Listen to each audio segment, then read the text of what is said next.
New patch notes incoming from the Pre-Patch Podcast. Make sure to check them out.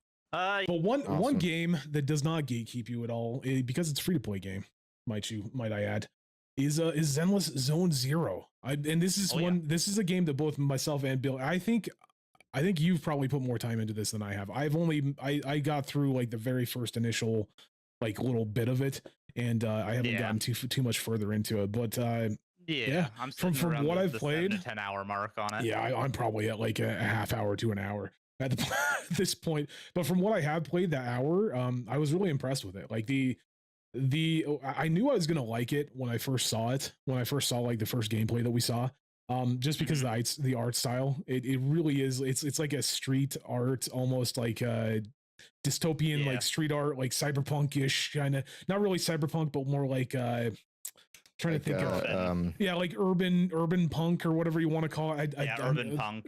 Probably just invented that, but yeah, definitely like a street style, like a street graffiti style, and that it just does something to me. It makes the little neurons in my brain go, I like this. This is cool. And you didn't really play any of Hoyo versus other games. You didn't play Genshin that much. No, I put about 12 hours in Genshin. Yeah, I put about 12 hours in Genshin. I put about 27 or 30 into what's the other one? Honkai. Yeah. So I played. I didn't know that. Okay. Yeah. Never mind. I didn't know this was another Mihoyo-verse game. Yep. Nice. So I remember seeing this game, but I forgot about it honestly completely. Take it away again. You know, I mean, it's one of those. Again, you've played more than I can. I can get through the first little introductory area and like the mechanics of it, which I found were really fun. But I haven't played much further than that.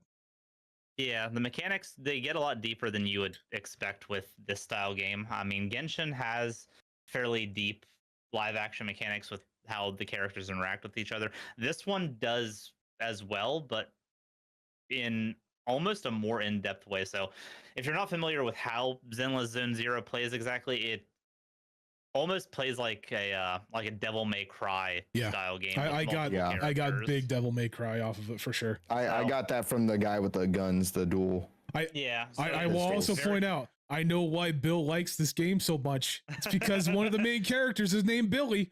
I see you, Bill. Yeah, Billy Kid. Oh, that's perfect. That's hilarious. Yeah, the dude with the guns is named Billy. Yeah, Billy Kid.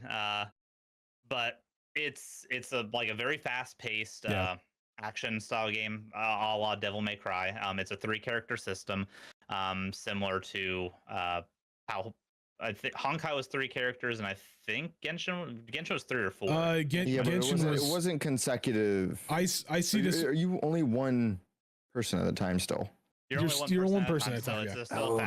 This is so I see this.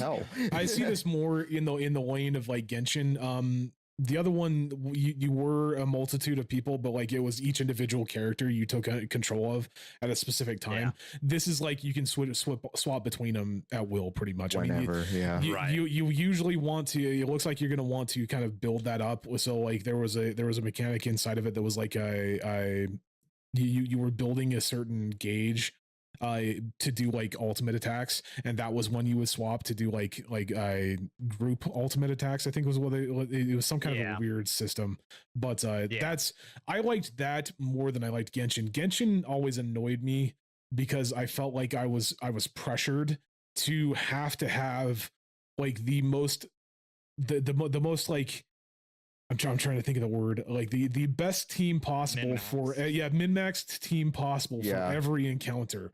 Like I had to change to this specific character at this specific time, and if I didn't change to that specific time, I was fucked. Like my entire rotation was gone. Right? This one doesn't feel that way to me, at least.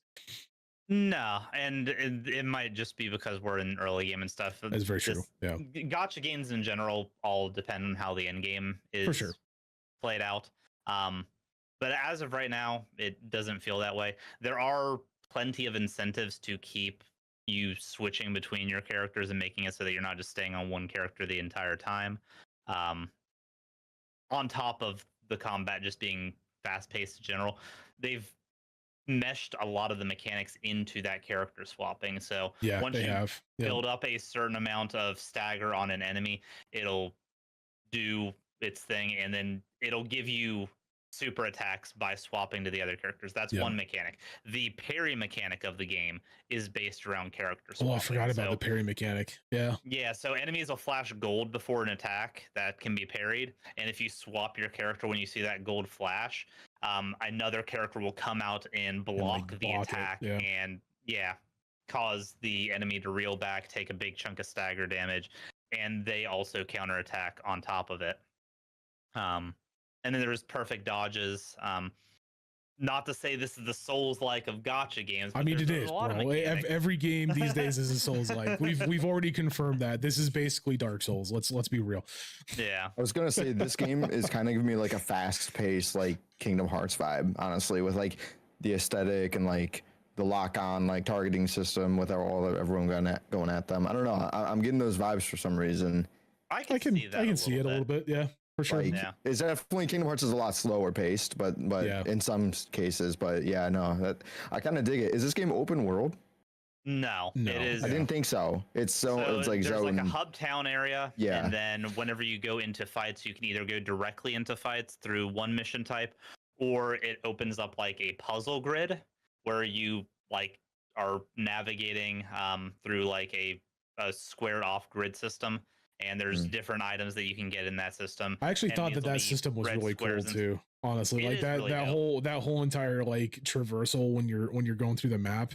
I thought that was really unique. I shouldn't say unique because there's been other games that have done it, but not in the way not as well executed as this. Yeah, for sure. Is it like a pick your own path kind of style? Kind of. Yeah. No, kind of a little bit. Yeah.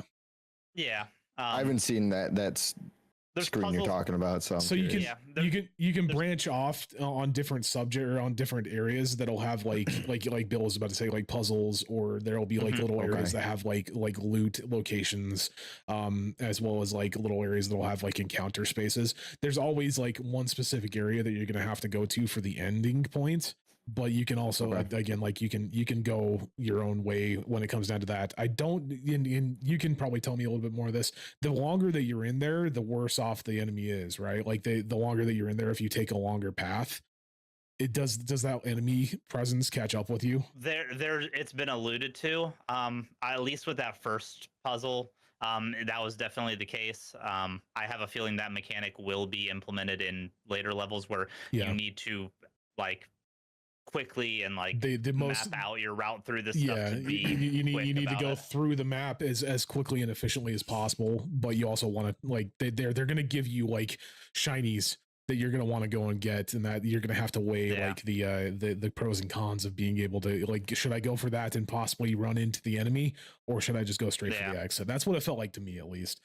That's how it is. But again, this is a gacha game, so characters are the centerpiece of this game.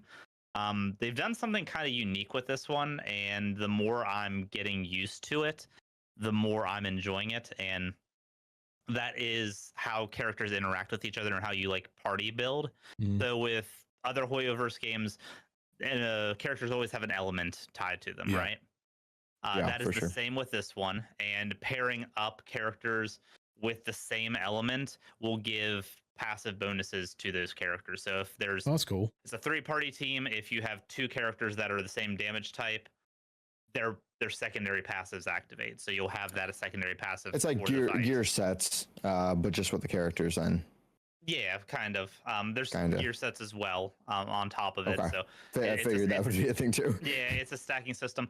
But if you don't have characters of the same element, they also have a faction system in this game. So if it's either 2 characters of the same element or 2 characters of the same faction in the same group, that activates those passives for you. So that's kind of how you're wanting to build up your team, either faction based, element based, or a little column A, a little column B. Yeah. Nice.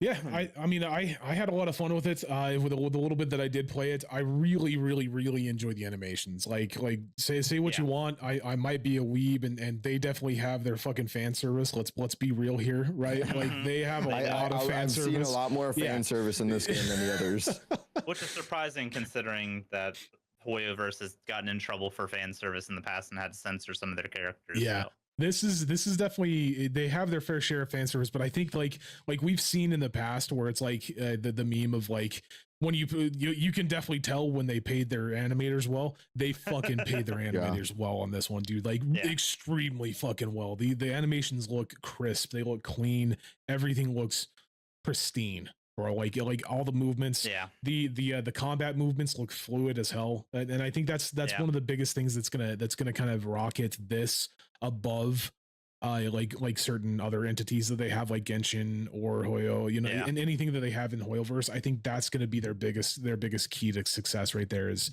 just their animations and their art styles, in my opinion. I agree, and their storytelling in this, it's very good as well. There's like this style storytelling where it's like still frames of the characters and they're talking back and forth. They've got the comic style storytelling, which I really enjoy how they did the comic style, but they also have like fully rendered live action cutscenes as we're seeing right now, and those cutscenes are ridiculously well animated. They're gorgeous. Like, it's ridiculous how good that they are. Like I am every one of these like specific cutscenes that I watched, I was just like, this is ridiculous. This is like almost like a movie. Like I feel like I'm watching a full scale anime. Like this is So you can definitely tell that they've put time into it, man. I'm very impressed with it. I'm looking forward to putting more time into it, man. Like I've been really busy the last few weeks or the last few days, so I haven't had as much time to be able to do it, to put any time into really gaming in general, other than a couple of hours into Final Fantasy 14. But I'm looking forward to it, man. I think it's gonna be a good time. This isn't co-op though, is it? They are adding co-op. Are they adding it? Okay. I don't know if it's in the game currently or if you have to get in the game to access it. Yeah. But they are adding a co-op system that's like a raid boss style co-op system. Okay. So you'll pair up with other players to go against like bosses in a alternate game mode. So okay, that's cool. I mean, I don't know the specifics on how they're going to do it. If it's going to be like Genshin, where when you have co-op people, it's going to reduce the amount of people that you control directly. Considering how much mechanically is built around the swapping system, I don't think they're going to do it that way. It'll just be your own team versus in their team personally. Yeah, because they do put a lot of emphasis on the actual like team building and everything like that. They do. That'll be an interesting one to see how those raid bosses will just be really hard then. I would imagine so. That's what I'm guessing. I think it's going to be raid boss style. That'd be cool. Yeah. It's free to play. It is free to play. You can literally go and download it. Can you correct me if I'm wrong? Did I see that they have intentions of putting this on Steam? Have you heard of anything like that? That I have no. Because I thought that I saw something about it going to Steam, but I've also not looked into it enough. I do know that they have their own launcher. It's like the Hoyo launcher, which was the only way that you could get a hold of. You're going to be able to get it. Yeah, and I don't think that they've put any of their other games on Steam either. So I would imagine that's that you can probably play it on a the Steam Deck. I mean that might have been where it was going. That might have been where it was coming from then for sure. This game would be fucking sick on your Steam Deck. Like honestly, this game would be amazing on your Steam Deck. So, but yeah, Zenless Zone Zero, go and check it out. Free to play. You're gonna have to if you don't have it on your mobile app or anything like that, you're gonna have to go and download their launcher. But I mean, it's just another. Also on consoles. Yeah, on consoles, it's just another launcher that you're gonna have to download. 2024, the year of the launchers, unfortunately. So. Yeah. Hey, I hope you guys enjoyed the patch notes. And if you want to join us live, we stream every single Thursday at 10:30 p.m. Eastern here on YouTube as well as on Twitch. Also, if you miss a show, you can always catch us at anchor.fm/prepatch podcast or wherever you listen to your podcast. Thank you, and I hope you enjoyed the show.